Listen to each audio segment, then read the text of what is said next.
creo que hay muchas veces en las que creemos que necesitamos ser todólogos, y necesitamos ser fuertes, y necesitamos ser... O sea, como que el orgullo es un gran enemigo a veces, porque incluso yo aquí venir y contarte, güey, yo no bajé 65 kilos por pura fuerza de voluntad y fortaleza y disciplina. Disciplina es de mis más grandes debilidades y es en lo que este año estoy muy enfocado trabajando, con altas y bajas, pero ahí voy. Pero pues con toda esa humildad te digo, güey, yo no bajé esto, yo no tuve esta transformación por mi capacidad propia, la tuve porque recibí apoyo de muchas personas. Mis papás por ayudarme con el costo de la operación del doctor, ¿no? De mi esposa por aguantar muchos de los cambios que implica la cirugía y el proceso. Y creo que eso es real para todos. O sea, yo tengo una frase en mi pared y la tengo aquí escrita que dice: el mundo no se va a cambiar solo. Y ese es mi mantra y eso es lo que probamos en Disruptivo. Pero también creo que el mundo no lo va a cambiar nadie por sí solo.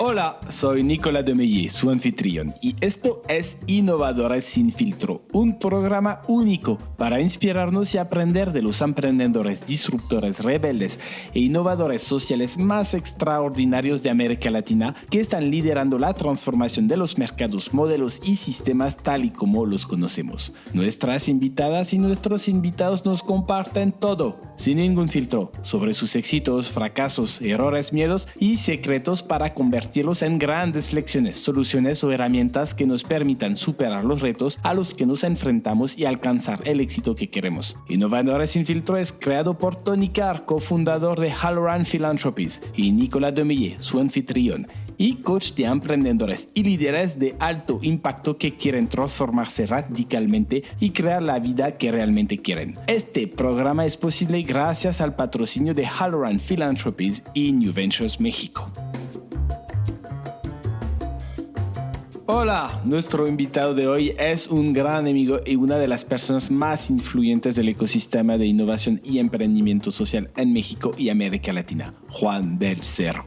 Juan es fundador de Disruptivo, la plataforma de medios y agencia de comunicaciones para el impacto social más grande del continente, y también de Social Lab, una aceleradora de empresas sociales en etapas tempranas. Además, Juan es el anfitrión de uno de los principales podcasts de emprendimiento en español desde 2014, es autor de 5 libros y un reconocido orador con experiencia en 4 continentes. Juan ha sido reconocido como un Top Voice de LinkedIn para América Latina, es ganador del Premio Nacional del Emprendedor en México, es uno de los 30 promesas de Forbes para los negocios y colabora como miembro del Consejo de Iniciativas como la Red Global de Emprendimiento para México y la Asociación Nacional de Emprendedores de México. Juan nos comparte su inspiradora historia de cómo decidió dedicar su vida a generar un impacto positivo en el mundo. Con humildad nos habla de los retos personales y como líder que tuvo que enfrentar para lograrlo, y cómo esas experiencias lo han llevado a ser el referente en emprendimiento social que es hoy en día. También nos compartirá las lecciones valiosas que aprendió al vivir una transformación física que cambió su vida y cómo eso ha influenciado su visión y enfoque en su trabajo. Así que prepárense para escuchar una historia inspiradora de cómo se puede transformar adversidades en oportunidades. Hola Nico, hola a toda la comunidad. ¿Cómo va todo hoy? Muy bien, muy contentos de estar acá finalmente en Innovadores sin Filtro. Sí, pues ya estuviste con nosotros hace poquito, hace unas semanas en el FLI, y bueno, no podía no entrevistarte, tenerte aquí en una entrevista larga. Primero, ¿cómo se siente estar del otro lado? No, me encanta, la verdad es que me encanta poder compartir también muchos de mis aprendizajes, de mi trayectoria. Muchos de mis aprendizajes vienen de entrevistar a otros, entonces suenan como a que alguien me los dio y ahora yo los comparto, pero me encanta. Yo feliz de estar aquí. Porque para mí es una posición muy segura. Me siento muy seguro de estar aquí entrevistándote, haciendo preguntas y tú abriéndote al mundo. Entonces, te entrevisto a ti, después veremos. Oye, Juan, te has definido como el peor emprendedor del mundo. ¿Por qué?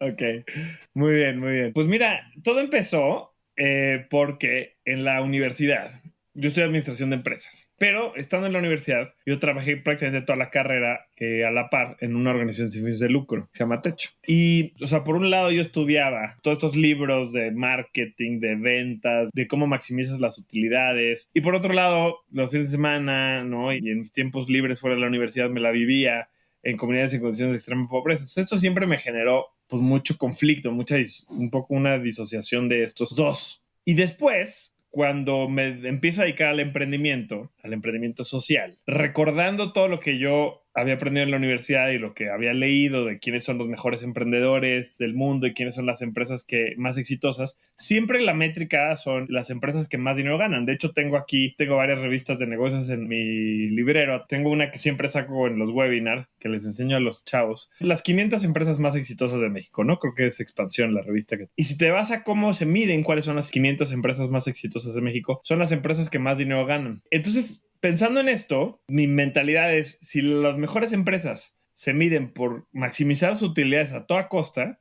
entonces yo quiero ser el peor emprendedor del mundo. No porque yo quiera hacer lo opuesto, no porque yo quiera perder el mayor dinero posible, sino porque en realidad mi métrica del éxito es diferente. Mi métrica del éxito en los negocios y la métrica que yo quiero promover de éxito en las empresas, en el emprendimiento, sí lleva un tema, por supuesto, de ingresos y de utilidades, pero más como una herramienta para un fin, no como el fin en sí mismo. Porque el fin me parece que debe ser impactar la vida de la mayor cantidad de personas o impactar en la mayor medida al medio ambiente. Y las utilidades entonces se vuelven como una herramienta más. Como que le faltan al estado de resultados de las empresas unas líneas más. El bottom line ya no debería ser el bottom line, porque al final, ya que llegas a las utilidades, le deberías de restar entonces el impacto que tienes, y entonces el bottom line debería ser a cuánta gente impactaste con ese dinero que generaste. Por eso digo que soy el peor emprendedor del mundo, porque básicamente un poco una contracultura de medir el éxito solo por cuánto dinero ganas, ¿no? Porque si solo medimos cuánto dinero ganamos, se justifica pagarle mal a los empleados, se justifica contaminar, se justifica utilizar malos materiales, se justifica pagar sobornos para brincarte la ley, siempre y cuando maximices utilidades. Y sí me parece que ha sido la regla, el paradigma, ¿no?, de los negocios durante muchos años. Entonces lo que necesitamos hoy no son gente que aspire a estar en estas listas de las 500 empresas más exitosas, sino necesitamos emprendedores, empresarios, empresarias que aspiren a estar en las listas de las 500 empresas que más cambian vidas. Y ahí tendríamos otro país, ¿no? ¿Y tú sabes más o menos cuántas vidas has impactado? Pues el tema de la medición de impacto es muy complejo. Yo te voy a decir cómo lo hago yo. Nosotros tenemos 4 ejes de impacto en Disruptivo. Tenemos un medio de comunicación y ahí medimos a cuánta gente llega a nuestro contenido. Tenemos un eje educativo y entonces ahí medimos a cuánta gente hemos formado con nuestros programas. Tenemos un eje de impulso emprendedores, entonces ahí medimos a cuántos emprendedores han pasado por nuestros programas de aceleración. Y tenemos un eje de una agencia de comunicación de temas de impacto que medimos a cuántas organizaciones les ayudamos a potenciar sus estrategias de impacto. Son como las 4 grandes métricas. Ahora, siendo muy honestos y muy sinceros, si tú me advertiste que aquí era para venir y abrirnos, es una métrica muy superficial, porque por los dos lados, o sea, por un lado, mucha gente ha visto mi contenido y probablemente no se haya convertido en agente de cambio. Entonces, pues ahí está el contenido viviendo en internet y espero que siga llegando a mucha más gente. No quiere decir que toda la gente se transforme. Quiero creer que hay un porcentaje importante de gente. Pero por otro lado, hay impacto que no está en esos números, que sí existe. Porque hay gente que nos ha visto quizá en otros canales como o hay gente que, por ejemplo, los emprendedores que impulsamos en el programa de aceleración impactan a otras personas y eso ya no lo medimos. Entonces, como que yo siento que aunque sí tenemos una medición, te puedo dar números. Te puedo decir, hemos llegado a 26 millones de personas con el medio de comunicación, hemos formado a más de 55,000 personas en nuestros talleres, hemos acelerado a más de 260 emprendedores y emprendedoras y hemos apoyado a más de 70 organizaciones a potenciar su impacto. Son mis números básicos, pero realmente pues es muy complejo llegar a lo demás. Lo que sí te puedo decir es que continuamente, no todos los días, me encantaría que sucediera todos los días, nos llega gente que no conocemos, gente que nunca hemos visto en persona y nos llegan en eventos, en redes sociales, a decirme, gracias a ustedes hice esto, gracias a ustedes me dedico al emprendimiento social, gracias a ustedes cambié mi carrera, gracias a ustedes ahora me apasiona el impacto. Y para mí ese es el cambio más profundo que queremos. No solo que haya más emprendimientos sociales, sino que haya más gente que ahora le dedique su vida, le dedique su carrera y su trabajo y su desarrollo profesional a construir un mundo más justo y más sustentable. Entonces, afortunadamente, esos casos existen y hemos tenido la oportunidad de verlos en diferentes y conectar con ellos y eso me emociona muchísimo. Qué padre, pues felicidades por todos los logros y el impacto y también me doy cuenta que al mismo tiempo has sido reconocido en las listas, ¿no? Creo que en Forbes te pusieron, ¿no? En los negocios prometedores, ¿no? Los emprendedores prometedores. Entonces quiere decir que aún en esas listas aceptan los peores emprendedores del mundo. No, lo que iba a decir es que afortunadamente sí está cambiando el discurso, o sea, sí está cambiando de cuando empezamos juntos, ¿no? Tú y yo en el sector de impacto hace 9, 10 años. Éramos un nicho muy pequeño de organizaciones las que volteábamos a ver las empresas de impacto. Yo era el único que hablaba en medios de estos temas, por eso me posicioné relativamente rápido, porque era el único que escribía, era el único que entrevistaba como estos emprendedores. Hoy, afortunadamente, no se ha perdido el paradigma anterior, sigue existiendo, ¿no? Los unicornios hoy son la gran wow, ¿no? En el mundo emprendedor, pero por otro lado, cada una de estas listas, cada uno de estos reconocimientos, al menos la gran mayoría, están incorporando y están buscando que haya empresas de impacto y haya mínimo empresas que generan algo positivo, ¿no? Quizá no empresas sociales per se, pero que traen una visión de propósito. Y eso ya está muy claro. Me parece que eso sí ya como ecosistema, no Juan del Cerro, no disruptivo, sino como ecosistema, lo hemos logrado. Hemos logrado que ya nos metamos a las filas en los medios, en las universidades, en los diferentes programas de emprendimiento, ya sean de gobierno, ya sean de los fondos de inversión. O sea, ya logramos que se reconozca la importancia de que las empresas generen un impacto positivo y ahora falta, bueno, seguir empujándolo para que ya sean más de la mayoría, ¿no? Que ya sean la norma y no 1 o 2 empresas de la lista, sino que ya más bien las listas sean de esas empresas. O sea, sí creo que seguimos siendo un nicho los que nos dedicamos a esto al 100%, pero ya no es un nicho tan chiquito el que está enterado de estos temas y el que conoce esto. Cada vez está creciendo más. Entonces está increíble lo que acabas de decir, porque ahora el sector ya está promoviendo este tipo de empresas, ¿no? Que buscan tener un impacto positivo en el mundo y en la sociedad.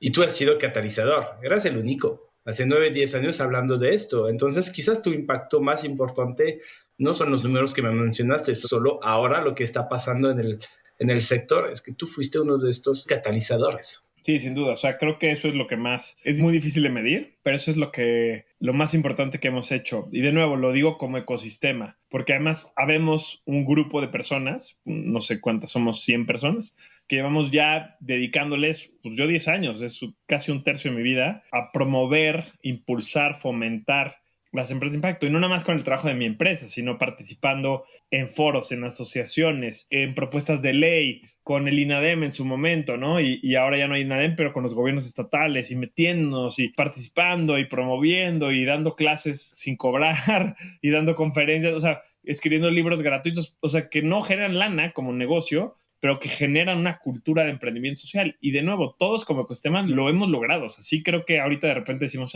como que en cualquier lado hay emprendimientos sociales. Eso no era así hace bien poquito tiempo, ¿no? Hace 10 años. O sea, ya había Instagram, ya había Twitter, ya había Snapchat, ya había Vine, incluso en ese momento me acuerdo. Pero no había emprendimiento, o sea, no existía. O sea, si lo buscabas, había 2 o 3 cosas de Ashoka que lo lleva haciendo 40 años y eso es todo. Lo demás ha venido porque lo hemos construido todos y creo que sí es algo de lo que nos tenemos que sentir muy orgullosos y que además creo que es algo que el resultado se va a ver de forma escalable en muchos más años. O sea, si en 10, 15, 20 años más vamos a volver a ver y decir, ¿se acuerdan que en algún momento éramos los raros que la gente decía, no, ya consigan un trabajo de verdad? Y ahora va a ser casi que si no eres empresa social no puedes constituirte. No sé a qué vayamos a llegar en el futuro, pero sí vamos hacia una norma cada vez más clara donde las empresas tienen una accountability de qué impacto positivo están generando. Y además es padre ver esa evolución, ¿no? O sea, como que está padre vivir esta transformación que el mundo está teniendo. ¿Y cuál fue tu evolución a ti? O sea, ¿cómo llegaste a ser un LinkedIn Top Voice, a ser alguien que su podcast lo escucha 18,000 personas y tengo mucha envidia con esto?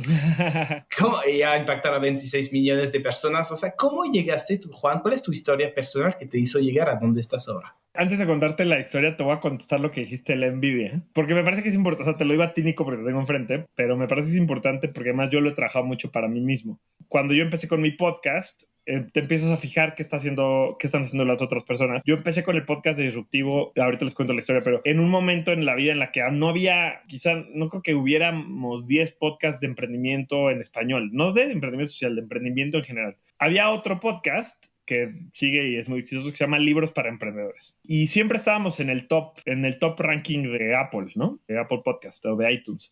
porque en ese momento no había Spotify, no tenía podcast, en ese momento Google no había el app de Google para podcast, entonces lo escuchabas en Apple o lo escuchabas en otro par de lugares. Y yo siempre tenía la mala costumbre de quererme comparar con Luis Ramos, se llama, y él me decía, no, pues es que este episodio llegó a 300,000 personas, y este episodio ya logré que un episodio mío llegara al millón de personas. Yo decía, carajo, un episodio mío lo oyen 1,000, si bien le va, ¿no? Como creador, cuando te dedicas a algo así, pues claro, quieres que tu contenido llegue más lejos y volteas a ver a otros y dices, ¿por qué? Con el tiempo yo fui entendiendo que no gana el que más personas lo escuchen, o sea, gana el que logra, y ni siquiera es un tema de ganar, punto número uno, o sea, creo que solo compites contra ti mismo, ti misma, depende del objetivo que tú tengas. Yo tenía el objetivo, y lo sigo teniendo, de crear una empresa que impacte la vida de las personas usando la comunicación. Entonces, claro que quiero que más gente me escuche, pero no le necesito ganar a los otros podcasts para que eso suceda, ¿no?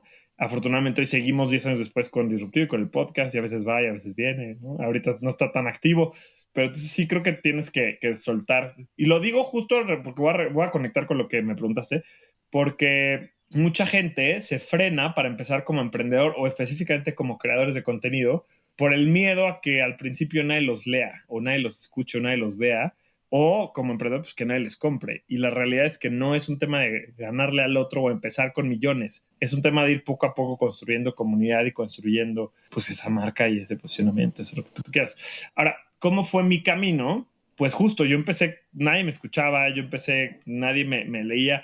Y la verdad fue una serie como de coincidencias, así como este libro de una serie de eventos desafortunados de Lemony Snicket, que es muy buen libro y por ahí una película muy divertida. Pues a mí me pasó una serie de eventos afortunados que fueron sucediendo y que también yo fui buscando y también supe aprovechar, porque yo nunca tuve, o al menos al principio yo no tuve un punto en el que dije, voy a partir haciendo esto y quiero lograr esto. O sea, yo no dije, voy a crear un medio de comunicación, voy a crear una empresa de impacto para convertirme yo en el principal promotor del emprendimiento social y para posicionarme el tema y tener un podcast. O sea, eso yo no lo planeé. No planeé vender mis conferencias, no planeé escribir libros. O sea, literal, a mí punto número uno fue que me enteré de que existía el emprendimiento social. Alguien me lo contó, me emocionó muchísimo el concepto y dije, vamos a entender más esto. Mientras estaba estudiando eso, evento afortunado número uno, un amigo de años anteriores me invita a hacer un podcast porque lo contrataron de una agencia para hacer una barra de 10 podcasts. Entonces me invitó y empezamos un podcast dentro de su proyecto de emprendimiento social. Entonces empiezo con el podcast de emprendimiento social. Yo no tenía trabajo, tenía un food truck, que en ese momento estaba emprendiendo con unos amigos un camión de comida, que ahorita sí que te cuento más de eso. Empecé el podcast, entonces me empiezo a involucrarme con temas de contenido, empiezo a escuchar podcasts de cómo hacer content marketing, cómo hacer que tu podcast crezca, y entonces conecto en un evento con una persona de la revista Entrepreneur, segundo evento afortunado porque me la encuentro, y yo le empiezo a decir, oye, quiero escribir en Entrepreneur, hasta que me dice, bueno, órale, va, vente y escribe con nosotros sobre emprendimiento social. Se empieza a escribir y entonces como que empieza la bolita a rodar, y ya que estás metido en eso, por eso yo siempre le digo a los emprendedores que empiecen a hacer cosas, porque la acción te lleva a otras cosas que ni te imaginas. Ya que empiezo a escribir y ya que tengo mi podcast, decido poner una página web en la que estén los podcasts y en la que estén mis artículos, y eso era todo. Y ya que lanzo esa página web, pues ya ahora sí voy a hacer un medio de comunicación. Como que ya le vi cara y dije, bueno, esto va a ser mi proyecto de vida. Y cuando ya tenía suficientes notas, decido juntarlas y hacer un libro de esas notas. Y como que fueron cosas pasando, me invitaron a presentar el libro. Entonces alguien me recomienda que cuando esté presentando mi libro, me tome fotos y las suba a mis redes. Entonces, empiezo a subir fotos mías hablando en las universidades con mi libro, que además regalo por todos lados. Y entonces me empiezan a buscar para dar conferencias. Ya no para presentar libros, sino para dar conferencias. Y después de la cuarta, quinta libro me preguntan, oye, ¿cuánto cobras? Y yo, no, pues yo no cobro por dar conferencias. Oye, ¿y qué tal que empiezas a cobrar? Y entonces empecé a cobrar. Entonces como que ya que estás haciendo, las cosas empiezan a pasar. Claro, hay un punto en el que te enfocas y creas una visión y la estructuras. Y por eso hoy tengo una empresa. Pero realmente mi camino fue muy así. Mi camino fue muy, decíamos en Techo, yo por delante y la carreta atrás, ¿no? O sea, como que voy aventándome, voy haciendo y en el camino voy construyendo. Al menos esa fue mi forma, sin tener un plan. Yo te diría que hasta el segundo año ya empecé a estructurar un plan de qué era lo que quería hacer. Sí, el segundo año fue que ya me senté, definí un plan y dije, esto es lo que quiero hacer. Ese plan ha cambiado infinito, pero al menos fueron 2 años de explorar, de jugar, de divertirme, de buscar cómo lo hacía rentable, de experimentar con diferentes acciones y pues de mucha chamba, ¿no? Y esto es lo que nos comentas, es todo tu camino como como medio de comunicación, ¿no? Y como tú llegaste a ser la voz un poco del sector en México y ahora en América Latina. Pero ya sé que también tu camino, tu pasión por el impacto social no empezó ahí, no empezó cuando alguien te habló de emprendimiento social, que tienes un recorrido mucho más importante. ¿Nos puedes comentar un poco cómo llegaste a decidir de ser el peor emprendedor del mundo, de decidir ser una persona que va a impactar la vida de los demás? ¿Quieres que te platique lo que hice antes de Disruptivo? O sea, lo que hacía en Techo así. Sí, exacto. Yo creo que aquí hay mucho por aprender de ti. Sí, por supuesto. Yo me quería dedicar al cine. O sea, siempre me han gustado los medios, me encanta el cine, yo me quería dedicar a eso. Entonces, ¿qué pasa? Que cuando entro a la carrera, mis papás pues no quieren que me dedique a estudiar cine, entonces me dicen, ¿por qué no estudias cine el fin de semana? Y entre semana estudias otra carrera. Entonces me meto a estudiar cine el fin de semana y entre semana estudio administración de empresas porque no tenía idea de qué quería hacer. No me gusta la carrera de cine, a la que entré en particular, y entonces me quedo estudiando administración. Pero siempre con esta idea de me voy a dedicar a los medios, al entretenimiento, al cine. Ya sabía que me iba a ir a Vancouver a estudiar una maestría en Entertainment Management, ¿no? Muy fregona. Y entro a la estación de radio de la escuela, empiezo a aprender temas de radio, de cómo llevar una estación de radio, empiezo a trabajar con la directora de la estación.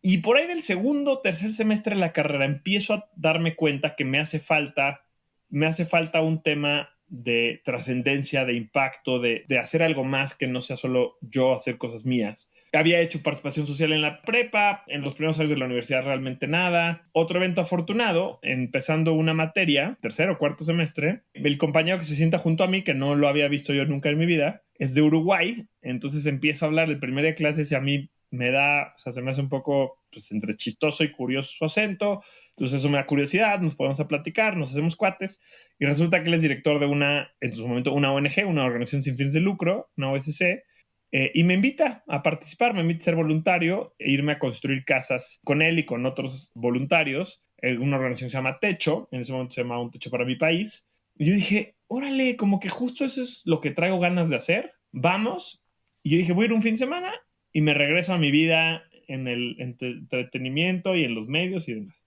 Y esa experiencia de vida, ese ir a construir casas, que por cierto la primera vez que me invitó me inscribí, pagué y no fui, me eché para atrás un día antes. Pero la segunda vez me volví a inscribir y esa vez sí fui. Igual, con un poco el feeling de, oh, a mí no me gusta ir a dormir en una escuela, acampar, como que eso no es lo mío, en el monte. Pero bueno, si está horrible, el fin de semana, el domingo en la noche estoy en mi casa y ya. ¿Qué pasó? Que fue tan fuerte y tan buena la experiencia que el domingo de camino a mi casa venía reflexionando en el camión y venía pensando, no, es que mi vida se tiene que tratar de esto. Mi vida se tiene que tratar de impactar la vida de los demás, especialmente de impactar la vida de quienes menos tienen. Y esto fue en el 2007-2008. Entonces llevo pues 15 años desde ese fin de semana, creo que fue abril 2018. Entonces llevo justo 15 años, 2008, perdón. Abril 2008, no sé la fecha exacta, pero llevo 15 años ya cumplidos dedicándome a trabajar para impactar la vida de los demás, especialmente la vida de los que nos tienen. Claro que ha cambiado el vehículo, ha cambiado la herramienta, también uno va descubriendo para qué es bueno y en dónde puedes usar mejor tus talentos, tus habilidades, tu pasión, ¿no? Pero siempre con esa visión muy clara. La experiencia en Techo para mí fue increíble, la resumo muy rápido. Seguía con las otras pasiones, seguía con el radio, seguía con la sociedad de alumnos, seguía estudiando, por supuesto.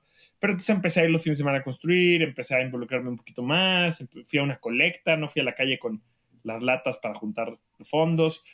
Y entonces me invitaron al equipo de comunicación de la organización, porque toda la organización, menos un equipo de 10, 15 personas que eran contratadas, todos los demás éramos voluntarios. Entro al equipo de comunicación, empiezo, y se va alguien del equipo de recaudación de fondos, el equivalente a ventas en una organización de la sociedad civil, y me piden que apoye. Como estudias administración de empresas, pues ayúdanos con la parte comercial. Entonces entro, nos empieza a ir muy bien, estoy un año en el área comercial, entro como director comercial de la organización y a los 2 o 3 meses entro como director general de la organización. Entonces, último semestre de la carrera, 23, 24 años, me quedo como director general de la organización con un equipo ya de 30 y pico personas contratadas, más de 300 voluntarios, y pues me eché así 3 años como director general. Después me voy a abrir las oficinas de Techo a Estados Unidos, a Nueva York. Había una oficina en Miami, yo me fui a abrir la oficina en Nueva York, y estuve allá un año haciendo recaudación de fondos y alianzas estratégicas, y ahí ya termina mi camino en Techo. Fueron total 6 años, y fue ahí que me regreso a México, sin chamba, sin claridad de qué voy a hacer con mi vida, sabiendo que me quería seguir dedicando al impacto, pero como que el tema de la filantropía ya no me estaba emocionando tanto como me había emocionado muchos años. Y en ese momento de transición me llega el concepto del emprendimiento social en un desayuno muy random, o sea, así como una serendipia muy, muy grande. Y a partir de ahí inicia este otro proceso de aprendizaje que te contaba, de ya no es nada más el impacto desde la filantropía, sino también ahora el impacto desde los negocios. Y eso detona lo que eventualmente es disruptivo y social a México, ¿no? Que es lo que hago ahora. Y si recuerdo bien, fue una experiencia apasionante que te dio muchísimo. Sin embargo, sé que también tuviste unos retos importantes en Techo. ¿Puedes comentar un poco de estos retos? Sí, creo que a lo que te refieres es sobre todo el último año que me fui a Nueva York. La verdad, cuando a mí me dijeron, oye Juan, los ciclos en Techo son cortos, o sea, la gente, porque es una organización de jóvenes, entonces no esperan que hagas carrera de 15 años y el ritmo de trabajo no da para hacer carrera ahí 15, 20 años. Entonces, después de 3 años de director general, o conforme se acercaba los 3 años que ya empezaba yo a pensar en cambiar, pues empecé a ver, yo quería seguir creciendo dentro de Techo y entonces empecé a ver como qué oportunidades tenía y surgió la oportunidad de abrir una oficina en Nueva York. Y para mí fue lo máximo del universo porque yo siempre había querido vivir en Nueva York. Piensen que yo era gran fan del cine. Bueno, soy gran fan del cine. Entonces,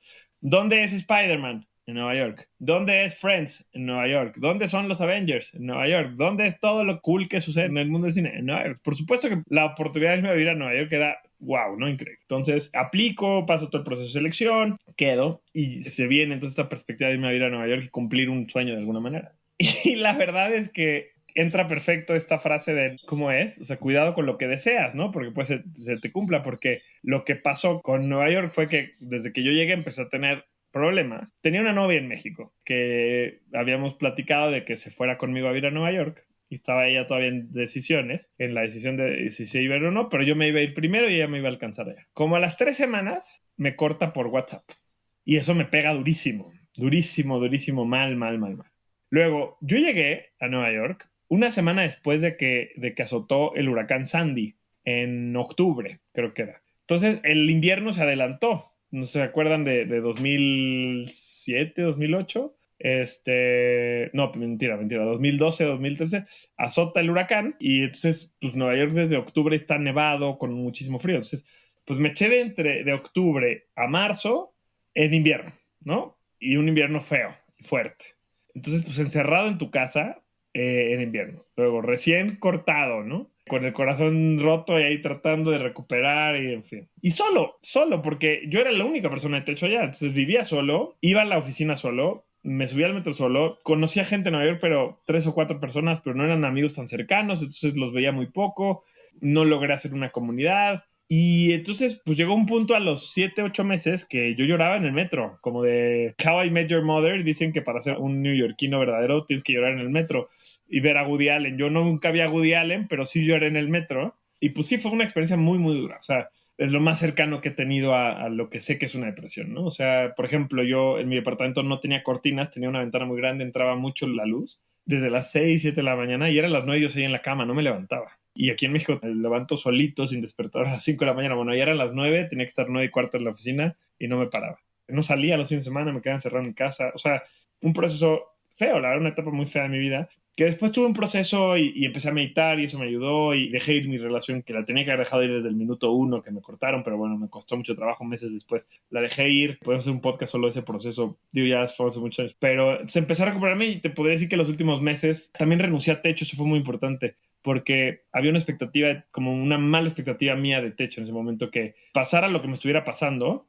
Y eso es algo que yo aprendí y lo llevo ahora como líder. Pero pasara lo que me estuviera pasando, yo tenía que estar al 100. Y el equipo de Techo me dijeron una vez, el director general de la institución, me dijo, desde Santiago de Chile, o sea, a millones de kilómetros, o a miles de kilómetros, no sé, pero me dijo, es que tienes que poner a la institución primero. Y yo lloraba todos los días. Y te dicen eso y dices, pues vaya a la mierda la institución, la verdad. ¿Cómo le puedes pedir a la gente que ponga primero a la empresa si la gente no está bien? ¿No? Porque estábamos entre que si... Me acuerdo perfecto. Este fue el punto como para mí de quiebre, ¿no? Con Techo y con ese proceso de Nueva York, en el que empecé a recuperarme, curiosamente, como tomar esta decisión. Porque el tema era, yo tenía una visa de 1 año y íbamos a negociar ahora o íbamos a empezar un proceso para sacar una visa de 5 años. Esa visa cuesta cuesta $5,000 o en ese momento cuesta $5,000 y hay que contratar abogados. Y Techo es una organización sin fines de lucro, entonces es muy cuidadosa con el dinero que gasta, que invierte. El punto es que pasa esto, decido yo dejar Techo, no lo dejé de la noche a la mañana, le dije, oigan, me quedan 3 meses de renta en mi departamento, me voy en agosto, o sea, esto es marzo, me voy en agosto, voy a dedicarme estos 3 meses a conseguir a alguien que se quede en mi casa. Teníamos 2 o 3 proyectos, por ejemplo, lo ridículo, ¿no? Teníamos un evento de recaudación de fondos que en una noche juntamos más de $120,000.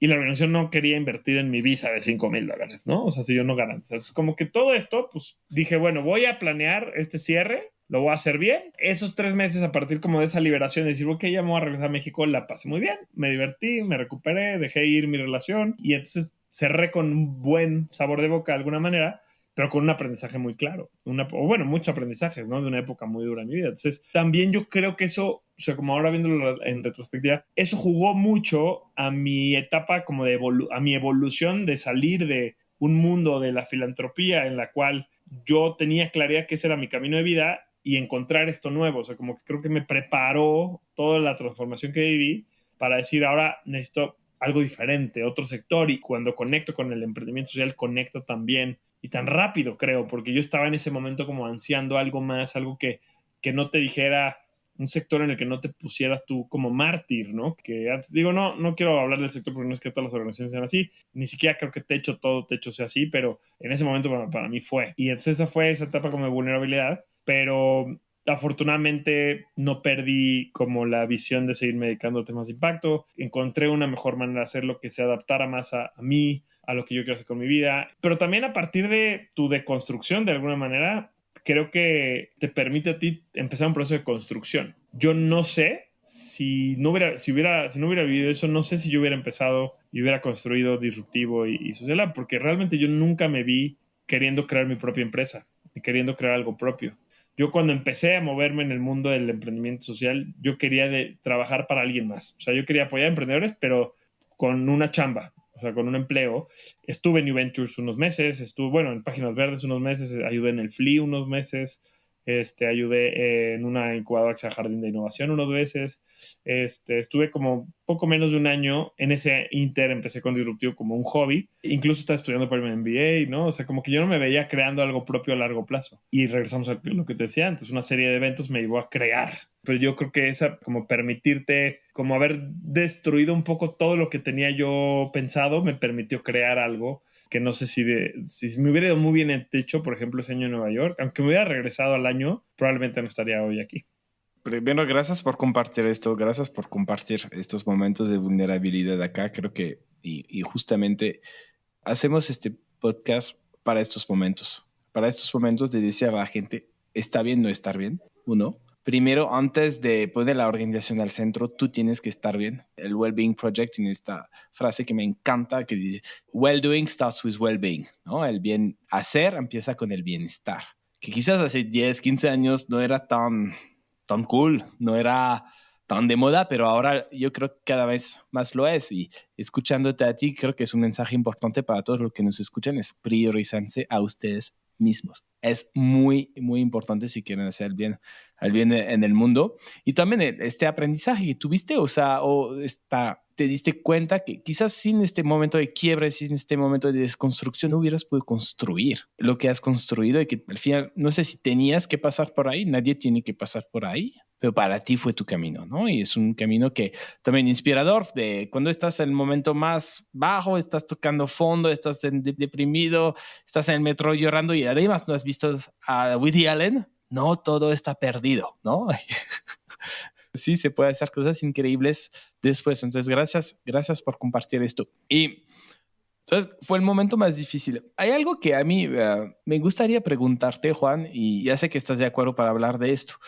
Y a mí admiro mucho esto, lo que ha pasado. Es que tú viviste una transformación física muy impresionante para todos los que te conocemos y los que te siguen como esta voz del sector, ¿no? ¿Nos puedes comentar un poco lo que quieres comentarnos y contar un poco esta transformación que viviste? Sí, claro. Pues mira, para empezar con el headline, ¿no? Es importante. Yo pesaba 150 kilos en el 6 de enero del 2020 y hoy peso 86 kilos. O sea, bajé Bajé 65 kilos a lo largo de, pues, en un proceso, ¿no? De varios años. La verdad es que yo, como previo a la transformación, o sea, yo he batallado con la obesidad toda mi vida. No que siempre estuviera gordo y obeso, pero siempre he batallado. O sea, siempre he estado a dieta, siempre he subido de peso, siempre he sido gordito. En la adolescencia bajé mucho porque crecí mucho, pero cuando entré a la universidad empecé a subir de peso, a subir. Y cuando me gradué, cuando era director de techo, pues pesaba 135 kilos, bajé muchísimo en un programa. Y luego recuperé los 50 que había perdido, más 15, ¿no? O sea, entonces me casé de 148 kilos y un año después de mi boda, pues todavía pesaba más, pesaba 150. Ahí es el contexto. Y llegué a un punto de salud en el que todo está bien, con la obesidad, pues es una enfermedad en la que pues todo, no pasa nada hasta que empieza a pasar, ¿no? Entonces, como que eres el gordito simpático hasta que te empiezas a cansar por todo, te empiezas a ver un detrimento, ya no aguantas en tus viajes, en tus caminatas, en tus cosas, en tu trabajo, ya no te puedes sentar en el avión, ya necesitas un cinturón más grande en el avión que te preste la azafata, ¿no? Se empieza a ver estas cosas, todo eso lo vas aguantando, y a mí me tronó el punto en el que tuve 2 episodios de hipertensión, que es lo peor que sentí en mi vida, pensé que me iba a dar un infarto. Una vez justo en Nueva York, por otro proyecto disruptivo, otra etapa de mi vida, en Nueva York, solo en un cowork, en un piso 30 y tantos, a las 12 de la noche pensé que me iba a dar un infarto y salí corriendo con el 911 en la mano listo para marcarle. Otro igual en una boda, que pensé que me iba a dar un infarto y mi esposa nos fuimos al hospital. Empecé a tener problemas de la espalda porque te decía que en techo dejé un par de vértebras, un par de hernias. Pues si esas hernias les agregas 60 y pico kilos, pues empieza a tener problemas de movilidad. Y entonces decidí operarme después de años, de 30 años de dietas y de programas y de diferentes cosas y de mucha fuerza de voluntad por todos lados y de meditaciones y todo lo que te imagines. Decidí operarme, me hice un bypass gástrico en enero del 2000, por eso decía el 6 de enero, que fue el día que me operé, que fue mi máximo de peso, el 6 de enero del 2020, me hice un bypass que desafortunadamente no es una solución que todo el mundo pueda hacerse, pues es una cirugía cara, que yo afortunadamente tuve el apoyo de mis papás para hacerlo. Y no es una solución mágica, pero es una herramienta increíble que a mí me cambió la vida. Después del bypass empieza todo el proceso de recuperación y demás. Y a mí me toca la fortuna, y no quiero sonar muy egoísta, pero de que entre la pandemia, lo que me obliga a quedarme en mi casa, que para mí no nada más fue un estar en mi casa normal, sino que fue un ayudarle a la cirugía que me había hecho por el cambio de hábitos que me permitió hacer. ¿A qué me refiero? Yo, desde que salí de mi casa en la universidad, o sea, desde que me fui a la universidad, seguía viviendo en casa de mis papás, pero desde el primer día de clase de la universidad dejé de comer, dejé de desayunar, comer y cenar casi todos los días en mi casa. Desayunaba, comía y cenaba afuera. Y eso me duró hasta la pandemia. Lo malo es que no comía bien, lo malo es que comía fast food y chilaquiles y molletes y la madre, y por eso llegué a pesar lo que pesaba. La pandemia me dijo, no, ahora vas a desayunar, comer y cenar en tu casa. Y como además me había operado, ¿no? Entonces, pues empecé a comer, cenar y desayunar sano, verduras, frutas, balanceado, digamos. No como un monje budista que está todo el tiempo a dieta, porque afortunadamente ya nunca tengo que volver a esta dieta, pero sí infinitamente más sano de lo que antes. Entonces, pues estas 2 cosas, más otros hábitos que he ido tomando, me han visto que estoy, bueno, si me están viendo en video, no sé si esto lo van a ver en video, pero si alguien me ve en video, pues estoy tomando agua cada rato y estoy haciendo, y hago más ejercicio y demás. Pues alineado a todos estos hábitos, pues logré bajar todo el peso que tenía que bajar y hoy estoy en el mejor peso de mi vida y en una muchísimo mejor condición de lo que estaba cuando tenía 32, 33 años. Y pues sí, como dices, Nico, o sea, soy otra persona, o sea, físicamente, de energía, de motivación, de ganas, ¿no? O sea, sí soy otra persona. Ha tenido un impacto sumamente positivo en mi vida, incluso en lo profesional, y estoy súper agradecido por esa transformación que me tocó vivir. Yo que pensaba que me ibas a hablar de tu corte de pelo, a veces corto, a veces largo. ¿Te referías a que había cambiado la decoración?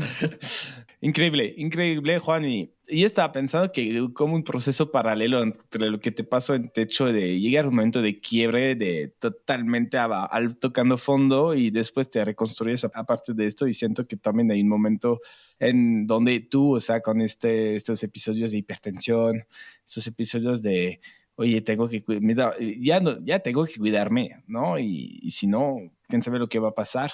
Pues ya tomas una decisión fuerte y cambia tu vida y te reconstruyes. ¿Qué has aprendido del proceso? Un poco que ahora te está sirviendo como líder, como emprendedor. Qué buena pregunta. Mira, creo que del proceso de la bajada de peso, y sí creo que es un aprendizaje bien importante, porque además yo creo que por muchas preconcepciones que tenemos de lo que es el peso y la obesidad y demás, como que podemos llegar hasta descalificar un poco el que bajaste de peso porque te operaste, hiciste trampa, ¿no? Y esto incluso entre broma y broma me lo han dicho amigos y gente conocida.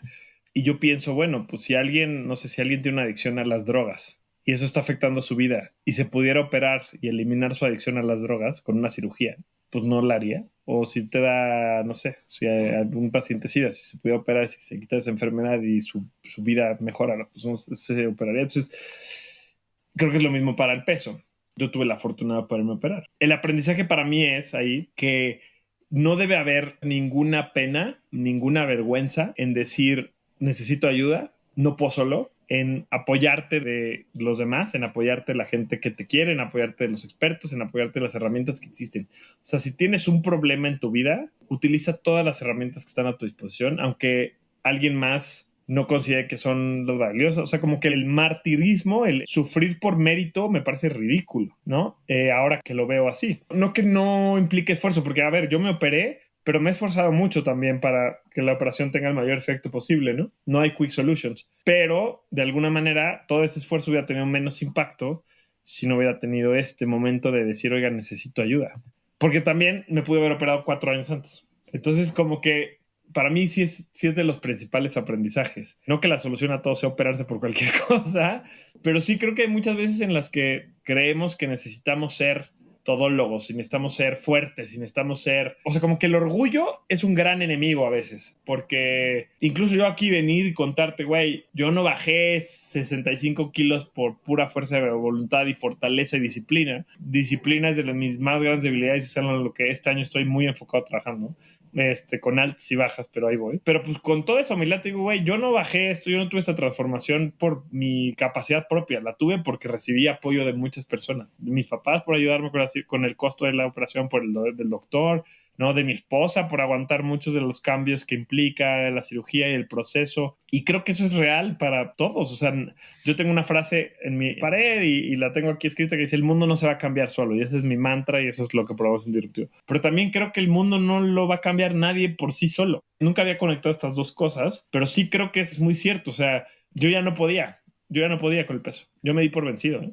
O sea, meses, o sea, mi esposa ya no me podía decir nada del peso, porque me ponía, como mi papá dice, como un energúmeno, no sé qué significa, pero, o sea, me ponía como una fiera cuando hablábamos del peso, cuando me decían, oye, ¿seguro que quieres esas papas? ¿Seguro que quieres el helado extra large? ¿Seguro que...?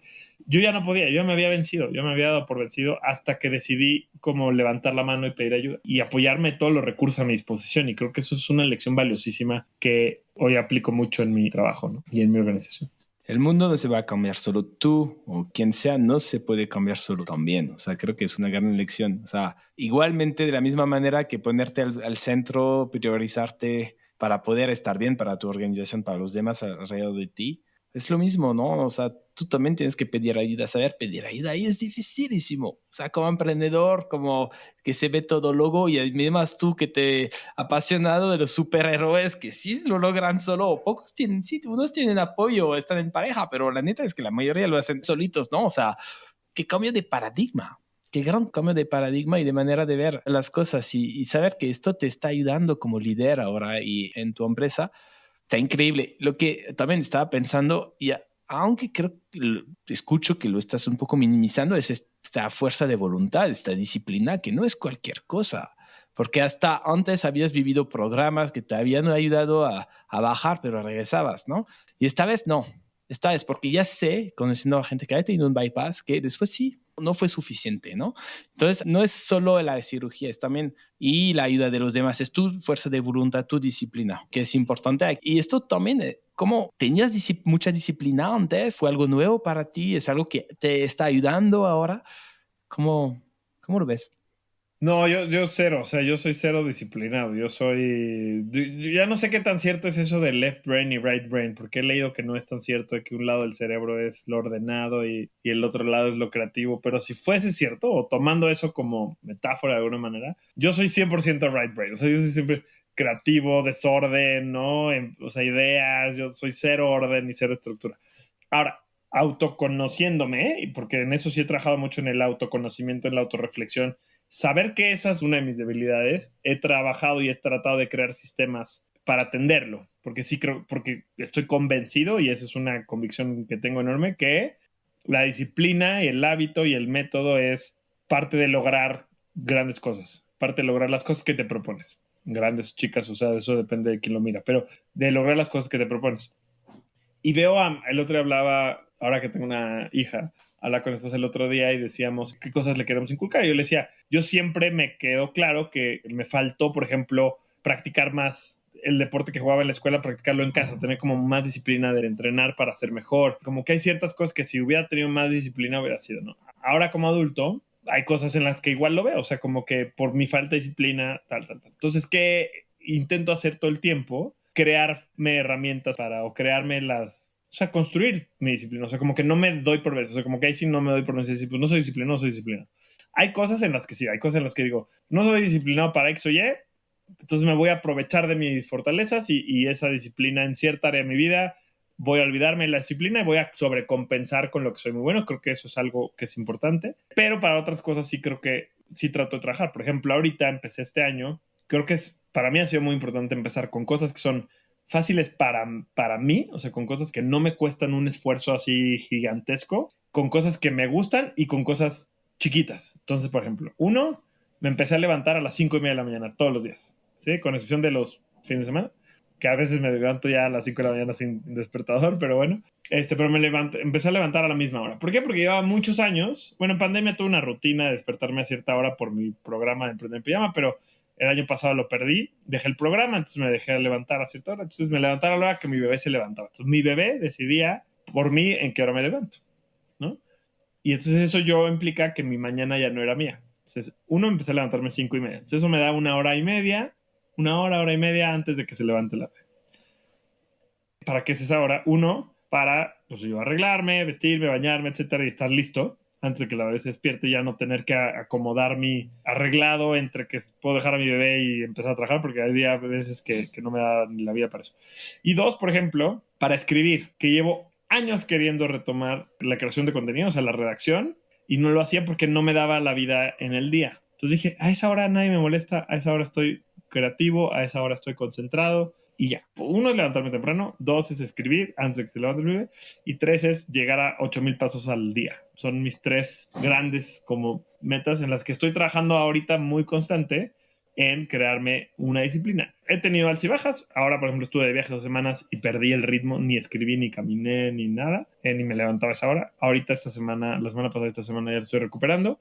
Pero lo interesante es que a partir de que empiezas con una rutina muy simple, empiezas a cambiar otras cosas de tu vida. Por ejemplo, yo tomo mucha agua, pero casi todo el agua que tomo es con sabor, ¿no? O sea, con té helado y de sobrecito que no tiene azúcar, pero tiene aspartame, pues tampoco es bueno.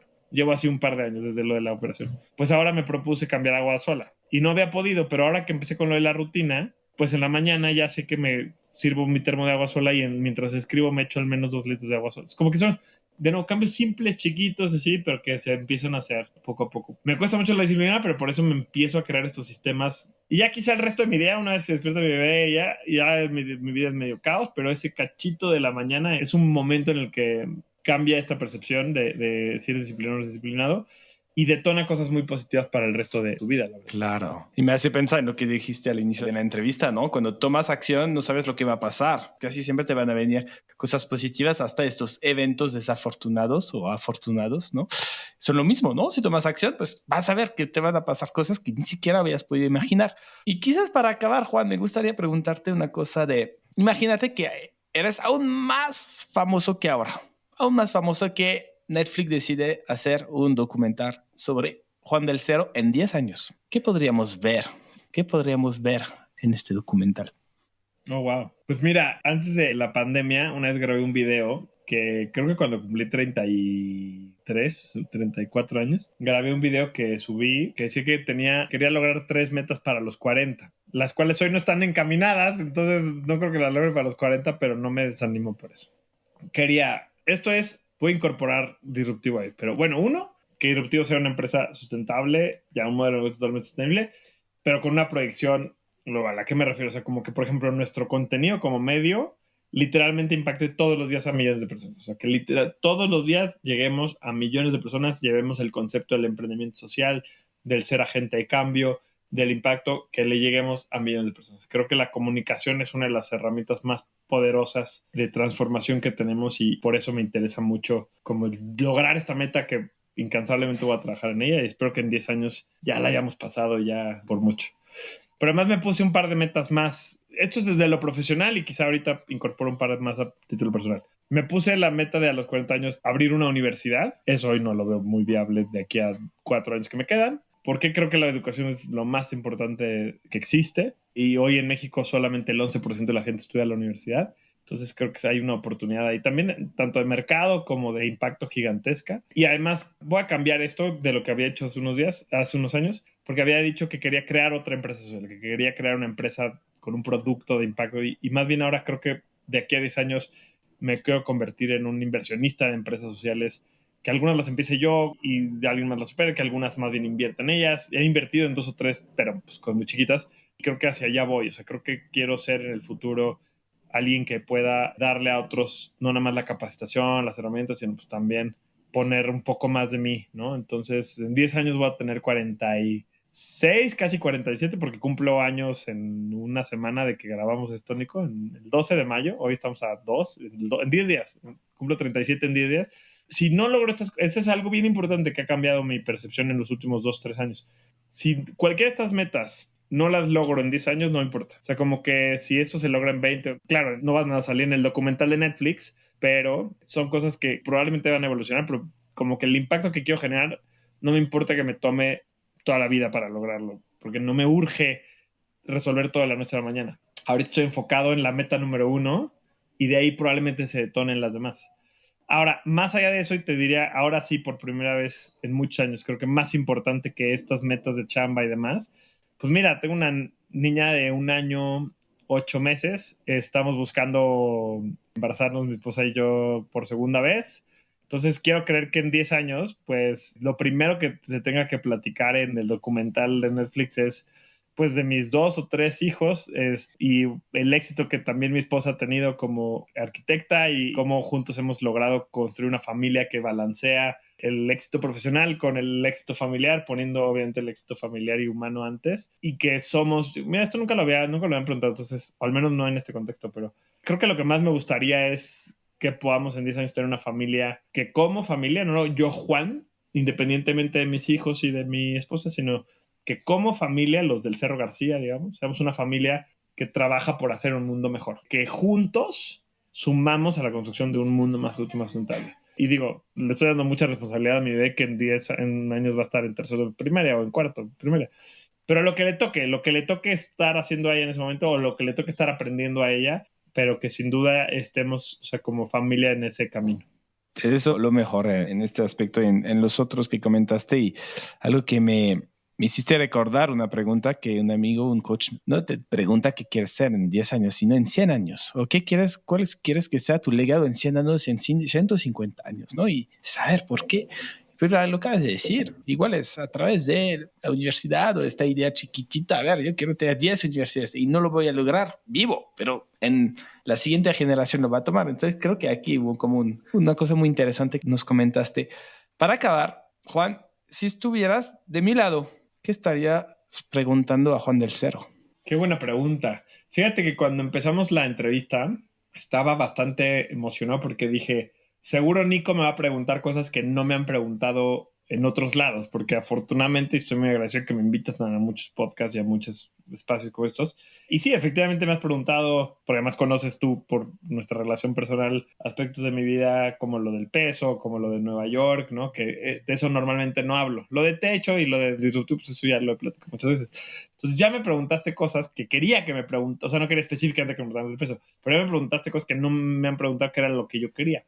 Pero creo que si tuviera que agregar algo más que yo me preguntaría a mí ahorita, ay, no lo sé. Mira, creo que, ¿sabes qué? Creo que me preguntaría algo que creo que no sale tanto en las conversaciones porque no es algo de lo que yo, bueno, de repente lo toco, pero me preguntaría acerca de mi visión de liderazgo como hacia adentro de la empresa y de mi rol en mi empresa, en mi organización y en los círculos en los que me encuentro, porque creo que eso es algo que es muy interno, a veces es muy operativo y yo he reflexionado mucho de esto. Y fíjate que el otro día estaba hablando, no me acuerdo en dónde, y decía que es muy raro hablar del amor en los negocios, en los contextos de empresa, de empresa, de negocio, de emprendimiento.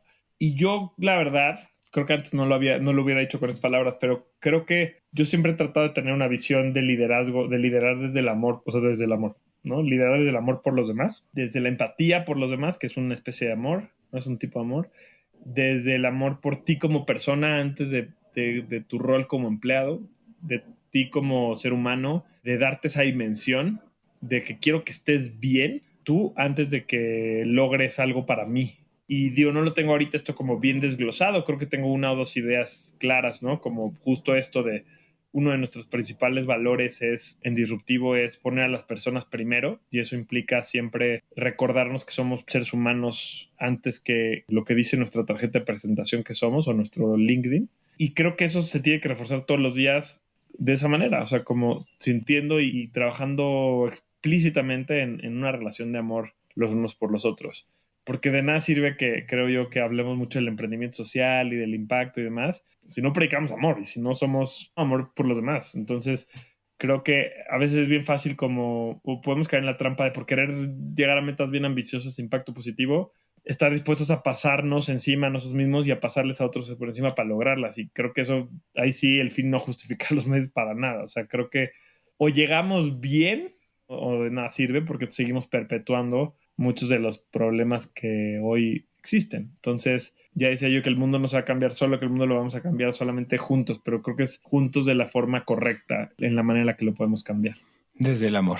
Desde el amor, es correcto. Siento que esta visión del liderazgo que nos acabas de compartir es un resumen un poco de los aprendizajes que nos has comentado en esta entrevista, ¿no? Poner a la persona al centro antes de la organización. Y yo estaba pensando que si tienes tanto éxito, si la gente te está siguiendo tanto, te escucha tanto, es porque percibe este amor que estás transmitiendo. Entonces, gracias por darnos amor, la verdad. Yo lo he sentido en la entrevista, esta pasión, este amor por cambiar las cosas, por hacer las cosas de manera correcta, por querer transmitir y por abrirte con vulnerabilidad. Muchas gracias, Juan. Pues te mando un gran abrazo y espero que nos veamos en persona muy pronto. Muchas gracias, Nico. Feliz de estar acá. Hubiera estado padrísimo poder ir a Valle y grabar esto allá, pero this is the next best thing. Y estoy muy agradecido de haber estado por acá el día de hoy. Hacemos la versión 2 muy pronto, entonces. Me parece. Un abrazo fuerte. Cuídate. Gracias, Nico. Gracias a toda tu comunidad. Muchísimas gracias por escucharnos. Si te gusta este podcast, por favor, recomiéndalo a tus amigos, a tus colegas, a tu familia. Siempre queremos mejorarnos y queremos escucharte. No dudes en enviarnos tus comentarios, retroalimentación o consejos, sin ningún filtro, en innovadoresinfiltro.com. Gracias y hasta luego.